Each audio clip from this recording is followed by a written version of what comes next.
Welcome to the DFS Build NBA edition. I'm Kevin Roberts. I'm going to break down the 7-game slate for Tuesday, April 2nd. Should be a fun slate. A lot of injury news to keep an eye on, and I'll go over that as I go over each game. This video is sponsored by DFS Hero. If you would like to try a new lineup optimizer, they are a pretty good one to try. And right now, with our link below this video in the description, you get 15% off for giving them a shot. They are the projections. They are the lineup optimizer that we'll be using for this video for projections. And also I'll be referencing boom rating, which gives you a good idea as far as how likely a player is to smash given their matchup. All right, so right away, let's dive in. We got Lakers and Raptors in Toronto. Lakers, as usual, Anthony Davis and LeBron James are questionable. But everybody else is in for the most part. They have some role player guys that won't be playing, like Cam Reddish, Jared Vanderbilt, and Jackson Hayes he's probable. But that really doesn't do a whole lot because all the usage gets soaked up by Brow, LeBron, Austin Reeves, and D'Angelo Russell. On the other side, the Raptors, though, will be getting Manuel Quickley and RJ Barrett back. They're both expected to be limited, but they should be playing. And they're without Jante Porter, who, let's see, is he he's away due to a personal matter? I'm wondering if it has something to do with that whole prop betting scandal. Baji's out and Gary Trent Jr. is out. So this game does have a 12-point spread, but it also has a 232.5 total. If the Lakers are at full strength, I'd be looking at Davis and LeBron, and that's pretty much it. Anthony Davis has one of the better projections of the slate, and he's probably still too cheap given his upside. I think I prefer LeBron, though. He projects pretty closely, and he's cheaper. And he has a better matchup by the numbers when looking at how they square up with Toronto. Both these guys have boom ratings north of 30%, though. So I think you can play either of them. I would just side with LeBron. D'Lo and Austin Reeves are totally fine plays at the price points, but I'd be much more interested in them if one of Davis or LeBron end up sitting. They are questionable. They tend to play anyways, but you just never know. So keep an eye on that. If one of them are out, D'Lo and Austin Reeves would both look really, really good. And I would imagine Rui Hachimura off the bench, or he's not. He's been starting actually. I think, yeah. So he's fine at 5'9", but I'm not really excited to play him unless one of those big guys end up sitting. Dinwiddie, 4.3 as value. Nah, I don't think we really need to go there. Just the usage is very top heavy for the Lakers, those main four guys, and then even Rui a little bit. So that's as deep as I'd be getting. But like I said, it is a 12-point spread. Quickley and Barrett might be limited. I think their returns kind of keep us off of the Toronto value here. I mean, you can look at Bruce Brown or Grady Dick, especially with Gary Trent and some of these other guys out for the Raptors. But none of that is very appealing to me. I think if I did play anybody here, I would probably go Kelly Olynyk at 6.7 just because they'll need his size more than usual to stop Anthony Davis. Not that he's going to stop him by any means, but he's a good price, good role. I think those guys coming back obviously cut into his usage. But if they are indeed limited, then he still looks pretty good. And as far as value goes, Grady Dick at 4.8 is just fine just because those perimeter guys are going to be somewhat limited. And if that is true, then he would look okay at 4.8. Overall, though, I'm not looking to get Raptors at all on this slate. If I wanted to target this game, I'd be looking at the Lakers, and I'd be mostly looking at LeBron. All right, next game we have Bucks and Wizards in D.C. The Bucks are 13-point favorites, even without Damian Lillard, which is obviously worth noting. The Wizards are an amazing matchup, so we should absolutely have interest in Giannis up top. And naturally, he has the best projection of the slate at 64 fantasy points. He's a 41% boom rating, which I bet without even looking is the best of the slate. And let's see real quick. Absolutely, it is. So that should shock nobody.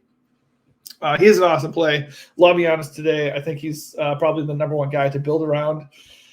I think Chris Middleton looks really, really good at 7.1. His price is ticking up a little bit, but no Dame, so the usage is going to be there. He's pushing for almost 40-point fantasy projection here, 27% boom rating. Wizards are an awesome matchup.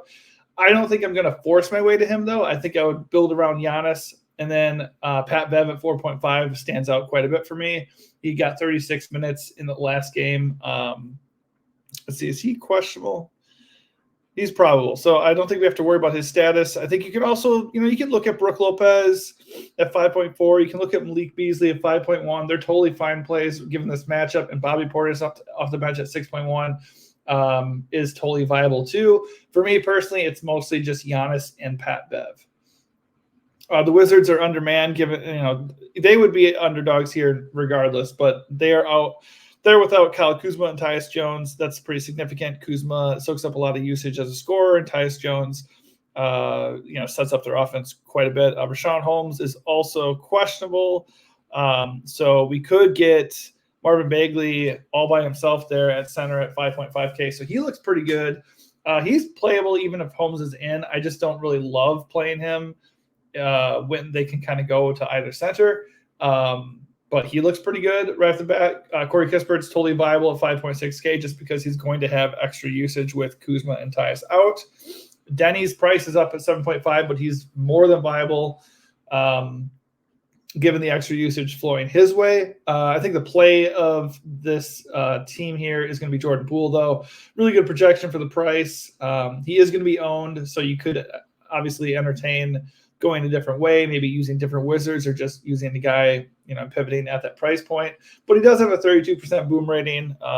He looks really good. I don't think he's an absolute must because of the price, but worth noting he's had success in this matchup with 38 fantasy points per game across 2 meetings. It is an up-tempo environment. And the matchup on paper, looks pretty good. The Bucks are probably going to be a better defensive team without Dame, but this game still has shootout potential. And if you are paying for Giannis, it makes sense to at least consider getting, a run back or two from the Wiz side, especially since they're not very expensive. But I'd probably go Poole, Kispert and Bagley, and then Denny after that. The weird thing is Denny has the best projection and probably the best ceiling here of all these plays. He's just the most expensive, so I don't think we need to, really fight hard to get to him. Next game, we got OKC at Philly. 5.5-point favorites are the Thunder, even though SGA is questionable, and Jalen Williams is also questionable. So obviously that's pretty sizable. SGA did make his return in his last game. Let's see how he did there. He played 35 minutes, so no issues. He really wasn't that productive in a 1-point win against the Knicks, but that's a tough matchup. Philly presents an easier matchup. So SGA at 10.1 would be more than viable. Let me click over to the Thunder guys here. My bad. Pushing for almost 50 fantasy points as his projection. Doesn't have an amazing boom rating here. The Sixers are top 10 against point guards in theory, but he's a very good per minute guy at 1.35 fantasy points per minute. So SGA is totally in play as a stud if he's in. I'm not really going to go there personally. I'm hoping either he or Jalen are out, and we can actually maybe look at Josh Giddey at 6.6. And then obviously Chet's prices come down to 7, which is a bit too cheap if SGA and Jalen are out. So if those guys are out, Giddey and Chet would be borderline core plays unless you want to go crazy and pair, Giannis with a second stud on this slate. There is enough value to do that, but I also don't know that that's, really the most optimal approach. I'm not really looking at anybody else unless those guys are out. If SGA and or Jalen are out, you can then start looking at Dort, Isaiah Joe, Cason Wallace, those guys. But I wouldn't go crazy there. On the Philly side, Tyrese Maxey looks totally fine at 8.6K, decent projection. It's actually not a bad matchup for point guards. Thunder ranked 20th against point guards. And he's the best per minute producer for Philly with Embiid out. So he would be totally fine. I don't think I'd be getting to him personally, but he's a fine play. If he's out though, then everybody's in play here. Tobias at 7.2 would look a little bit too cheap.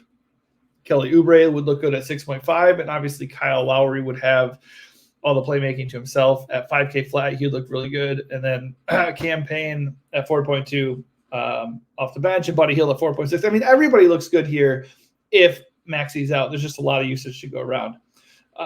So yeah, you can definitely stack up some Philly plays if that is the case. If Maxey's in, I'm not really on Philly that much today. Knicks and Heat in South Beach, Miami, 3-point favorites. This game is a 206.5 total, so We're not expecting a lot of points here. The good thing is Jalen Brunson is too cheap. The matchup stinks, but he's coming in with a 46-point fantasy projection. Let's see. The last two times he faced the Heat, he's averaging 44 fantasy points, so that sounds just about right. I think he's a totally fine play. Based off his price, he's way too cheap, but based off the matchup and the slate, I don't think he's like a major priority. He is carrying ownership, and by the way, when all these Knicks starters are playing heavy minutes, but of the 5, he's the one who's playing the least when the games get a little bit out of hand. But Josh Hart, Dante DiVincenzo, Miles McBride are all playing 40-plus minutes, like every game. So Miles McBride at 5.9 looks really, really good. And Hart and DiVincenzo, while not totally, must plays by any means, getting 40-plus minutes is a big deal. So those guys, if you're going more in the mid-range, DiVincenzo and Josh Hart look really, really good. And they're not carrying ownership. So while the matchup stinks, I do like them quite a bit if you are living in the mid-range a little bit tonight. On the other side are the Heat. Bam Bam at 41 points with his fancy projection stands out the most here. This is not a good matchup for Miami either. This is going to be a slow-paced defensive battle for the most part. Not super interested in anybody here. Bam's price has come up a little bit too much. The matchup is not good enough to get me interested there. Jimmy's price has come down to 8 flat, so he would be the one I'd be the most interested in. Let's see. Miami is a little bit banged up. Rozier is probable. Duncan Robinson probable. Looks like they're getting most of their guys back here. Caleb Martin probable. Yeah, so they're actually not banged up. They were banged up, but it looks like everybody's back. I think I would mostly just go Rozier because of the price, or Jimmy because his price has come down, but I don't love this game that much. If I was going to target anybody in this game, it'd be on the Knicks side just because we know those dudes are getting 40-plus minutes regardless of the outcome. All right, Rockets and Timberwolves, another game that I'm not really giddy to, go hunt guys down for. This is a 7.5-point spread with Minnesota at home as the favorite, 215 total. So another slower defensive battle. It's just not the type of DFS environment we want to stack up on or, pick guys when we have comparable plays at, similar price points that could be in better situations. Now, having said that, with Şengün still out, FVB, Ahmed Thompson, Jalen Green, they're soaking up all the usage for Houston. So while the matchup absolutely stinks, those guys have ceilings. Jalen Green's price has not budged over the last few slates here, and he just keeps crushing. He does have the highest projection for Houston as well. So you can play him in tournaments. He's not going to be owned at all because of the price and the matchup. But it's just not a good spot. I just don't really want to, I don't want to chase him down and hope that he can pay off that price tag in a pretty impossible setting. So for the most part, I'm not really looking at Houston at all. I think those main guys are viable, and even Jabari Smith at 6.4, his price has come down quite a bit. But they're not priorities for me.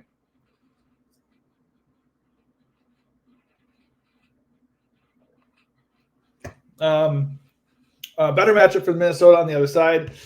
Rudy Gobert looks pretty good at 7.6K. He's got a nice projection, 26% boom rating. Anthony Edwards is probably the play here for sure with Cat still out. His price has come up to 9.4K, but he's got a really nice projection. Not super owned at just 10%. He does have a 21% boom rating. Let's see. Hold on a second. He's been just okay in his 2 meetings with Houston, but I wouldn't play too much into that. Just the extra usage he gets with no Towns.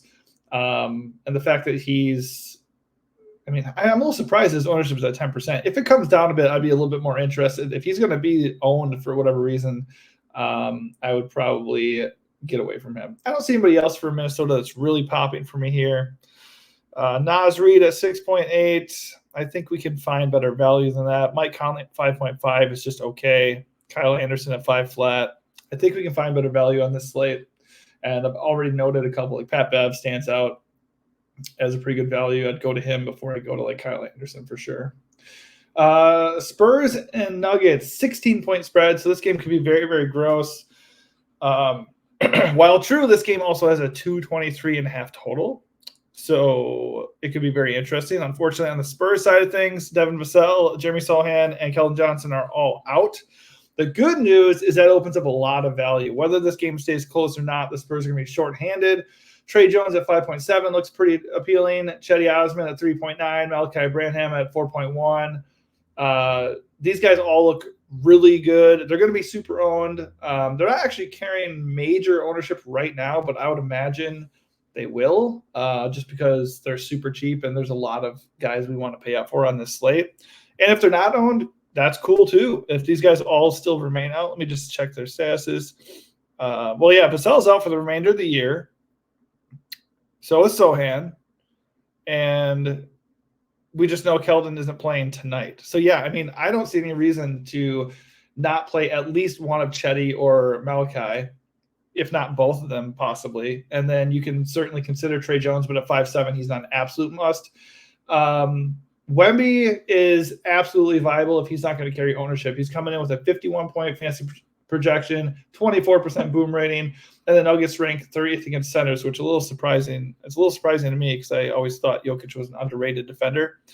At least for fantasy, not the case. Wemby's hanging around 50 fantasy points per game in 2 meetings with Denver. So this is definitely a matchup he can have success in. And with all these guys like Vassell, Sohan, Keldon that soak up usage, they're all gone. It makes San Antonio a worse team, a less reliable team. And this situation more blowout, more likely to be a blowout than it normally would be. But he also has been taking a lot of shots lately and is just going to be doing everything for them. So Wemby is 100% in play at 10.8K. Pretty arguable he is not expensive enough. And if he's not going to be owned at all, he is a pretty interesting pivot off of chalkier guys like Giannis and or Jokic. On the other side, of course, Jokic looks really, really good here too. He is 12K, but the Spurs are a dream spot. He's got a 28% boom rating. They rank 28th against centers. And Jamal Murray is questionable. Even if Jamal Murray is in, this is just a really, really good spot to pay for Jokic.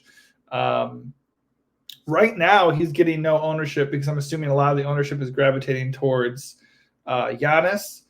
And it's just probably going to end up being somewhat split depending on who is healthy. When you start looking at the Lakers studs, you start looking at Wemby, and then obviously, like I said, Giannis. So if Jokic is going to be unowned, I will gladly get off of Giannis in a heartbeat and go pay for unowned Jokic to end this slate. If Jamal Murray's in, he is viable at 8.4K, but not a must for me by any means. If he's out, you can definitely look at Michael Porter Jr. or Aaron Gordon at 6'7" and 6'3". And as far as value goes, without Jamal Murray, we can consider Reggie Jackson at 5.2. Let's see, how's Christian Brown doing? He is 4 flat. That is pretty interesting. I think Christian Brown's fine at 4K. He's been getting 26, 28 minutes his last couple of games. KCP at 4.6K. I mean, he could definitely get hot and blow up in this spot for sure. So Nuggets value looks pretty appealing if we think Jamal Murray is going to miss.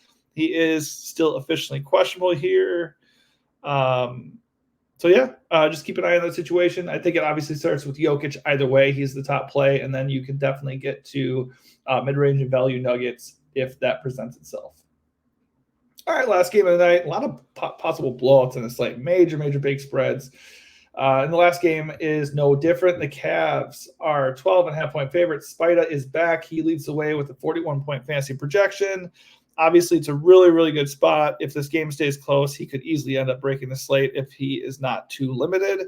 Let's see. He returned from a 6-game absence. In his last 2 games, he has 32 and 31 minutes. So it looks like they are keeping him in check a little bit. Last game, it's hard to decipher because they won by 29. So I don't know. I would maybe, look for that information and see if it's clear whether he's a little bit limited or not. If he's not, and honestly, even if he is, we know he's going to play at least 30-plus minutes here in a really, really good spot. And if it's a blowout, he's going to only see 3 quarters anyway. So 9K Donovan Mitchell against the Jazz is very, very interesting, and he's not garnering any ownership. So if people are going to be scared away by, a few less minutes than he's accustomed to seeing, that's pretty interesting to me. Obviously, it's a true revenge spot against his old team. The Jazz ranked 29th against shooting guards. Good price. A little surprised he only has a 16% boom rating, but I'm assuming that's tied into blowout risk and his limited status. But I think Spida is pretty interesting for tournaments. Everybody else is just kind of there. Jared Allen, Darius Garland, they're fine. Let's see, is Evan Mobley still limited? I mean, he's playing 30 minutes. So somewhat limited to a degree. He had 29 minutes in that blowout, 31-31. So like it looks like he's back to playing pretty regular minutes here. I mean, 6.9 Evan Mobley against the Jazz. That looks pretty good. The only thing is they're like fully healthy now, so I would be chasing the guy with the ceiling more, and that would be Donovan Mitchell.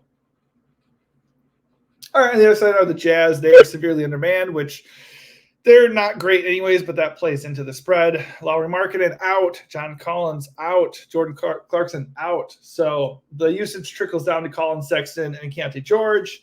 No John Collins makes Walker Kessler pretty appealing value at 4.7. Bryce Sensabaugh and Chris Dunn look like pretty good values on the perimeter at 4.3 and 4.4K. I don't love the spot as far as like, paying for a mid-range guy like Sexton or Keontae George just because it's not a good matchup and there's blowout risk. I would lean much more towards the value with it being Kessler, Sensabaugh, and Chris Dunn.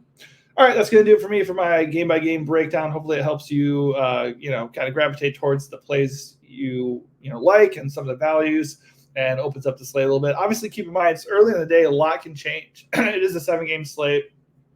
And there is news that still needs to come out, but hopefully I've kind of highlighted both angles of how things could go. My personal strategy right now, I mean, it was going to be stacking, building around Giannis. I still think that's a completely viable and logical take just because Wizards are terrible.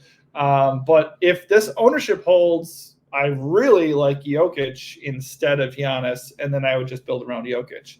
I do think there is enough value already to entertain pairing two studs, whether it be Giannis and Jokic or Giannis and Wemby or whatever. But I think the mid-range is a little bit too appealing to fall in love with that strategy tonight. Whether it be Jordan Poole, Josh Giddey, or whatever else opens up. And the Knicks guys getting all those minutes, it's just going to be tough to get away from that completely and eat too much value, too many punts to pair two studs. But hopefully this helps you out. If it does, please give this video a like and also consider subscribing to our channel, the DFS Build, to get alerted to more videos like this. Thanks for watching and good luck.